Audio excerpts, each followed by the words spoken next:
आंतरराष्ट्रीय कबड्डीपटू पंकजी शिरसाट, आंतरराष्ट्रीय बेसबॉल खेळाडू अक्षयजी आव्हाड, आंतरराष्ट्रीय खो खो खेळाडू श्वेता गवळी, उपस्थित सर्व आमचे ईडी सीई, सर्व अधिकारी, सर्व पदाधिकारी, माझ्या समोर बसलेले सर्व खेळाडू, उपस्थित सर्व प्रेक्षक बंधू आणि भगिनींनो, वेळ कमी असल्यामुळे आपलं सर्वांचं नाव मी घेत नाही, माफ करा, उशीर खूप झालेला आहे.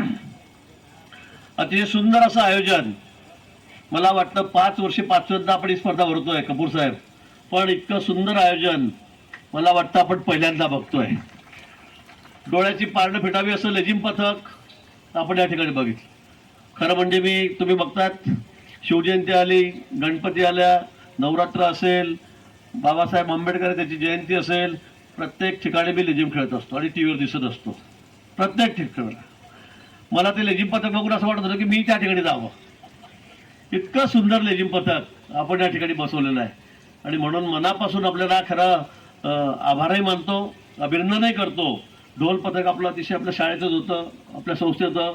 सुष्मिताताईंनी अतिशय मेहनत घेतली, त्यांच्या प्रशिक्षकांनी मेहनत घेतली आणि चांगला कार्यक्रम या ठिकाणी, अगदी बहारदार कार्यक्रम या ठिकाणी आपल्या सगळ्यांच्या समोर त्यांनी या ठिकाणी दाखवलेला आहे.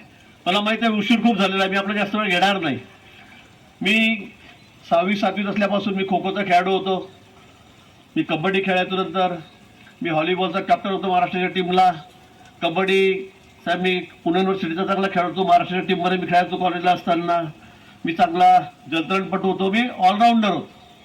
मी व्हॉलीबॉलच्या कॅप्टनचा, महाराष्ट्राचा कॅप्टन होतो व्हॉलीबॉलला, पुणे युनिव्हर्सिटीचा कॅप्टन होतो. मी 7-8 गेम खेळायचो सुरुवातीपासून. पण ज्या ज्या वेळेला स्पर्धा व्हायच्या, उद्घाटनाचा कार्यक्रम असायचा आणि आम्ही सकाळी उन्हात बसलेलो असायचो. पुढारी यायचे आणि त्यावेळेचे पुढारी म्हणजे एकदम आपल्यासारखे तर आमच्यासारखे नव्हते. त्यावेळेला एकदम मोठी पोटं, खादीचे कपडे, टोपी ते घालून यायचे. कार्यक्रम चाललायचा तासभर. आता ते कधी खेळले नाहीत, त्यांना काही माहीत नाही, ते आम्हाला मार्गदर्शन करायचे. पण आम्ही उन्हात बसलेलो असायचो आणि मग आम्ही काय काय बोलतो आपसामध्ये, म्हणजे काय काय शिव्या द्यायचो याची मला कल्पना आहे. आणि म्हणून तुम्ही म्हणाल की आता हा बाबा आला, आपली अक्कल पाजवतोय आणि तुम्हाला आता ओढ लागली खेळाची, तुम्हाला खेळायचं आहे. तुम्ही प्रॅक्टिस केलेली आहे कपूर साहेबांनी सांगितल्याप्रमाणे, कशी केली तर ते कपूर साहेब सांगितलं असेल सगळं. आणि आपल्याला आता वेळ कमी आहे आणि म्हणून मी आपला जास्त वेळ तिकडे घेणार नाही. शाळेचे विद्यार्थी होते ते तरी शिस्तीमध्ये शिक्षक आम्ही उभे करायचो आणि बसून जायचे. पण आता मी बघत होतो की काही आपले खेळाडू उठून चाललेले आहेत. मग आम्ही इथून सूचना दिली की त्याला जाऊन सांगा, त्याचे ऑफिसर कोण आहेत त्यांना सांगा की खाली बसा म्हणून. आणि म्हणून आपण बसलेला मला दिसतात, काही हरकत नाही. पण मला अतिशय आनंद होतोय आज की अशा पद्धतीने आपण या क्रीडा स्पर्धा या ठिकाणी 5व्या वर्षी भरवतो आहोत. खरं नाही, मला वाटतं की स्पर्धा म्हणून इकडे बघू नका. हा व्यायाम, हा सराव, हा रोजच्या जीवनामध्ये आपल्याला आपण केला पाहिजे. शारीरिक आपली जी एसटी ती व्यवस्थित आपण ठेवली पाहिजे.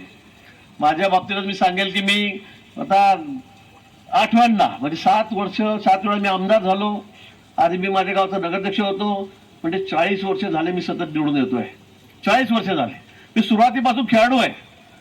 मी आजही, अजूनही मला यायला थोडा 25-30 मिनिट उशीर झाला, 20-25 मिनिट. मी सकाळी आधी हॉटेलमध्ये जिममध्ये गेलो, तिथे 1 तास जिममध्ये होतो, नंतर मग मी इथे आलो. पण मला उशीर त्यासाठी झाला, पण अजूनही मी ते सातत्य टिकवलेलं आहे. ते सातत्य मी अजूनही टिकवलेलं आहे. आणि म्हणून मला असं वाटतं की प्रत्येकाने दररोज व्यायाम केला पाहिजे, आपल्याला जो आवडेल तो खेळ खेळला पाहिजे, कंपल्सरी खेळला पाहिजे. आजची स्पर्धा नुसती याची बक्षिसापुरती नाही आहे किंवा साहेबांनी सांगितल्याप्रमाणे मला सर्टिफिकेट मिळालं, मी पार्टिसिपेट झालो यापुरती नाही आहे. तर ही आपली नित्याची गरजच झाली पाहिजे की दररोज मी व्यायाम केलाच पाहिजे. हे आपण अंगीकारलं पाहिजे. शरीरयष्टी चांगली राहते.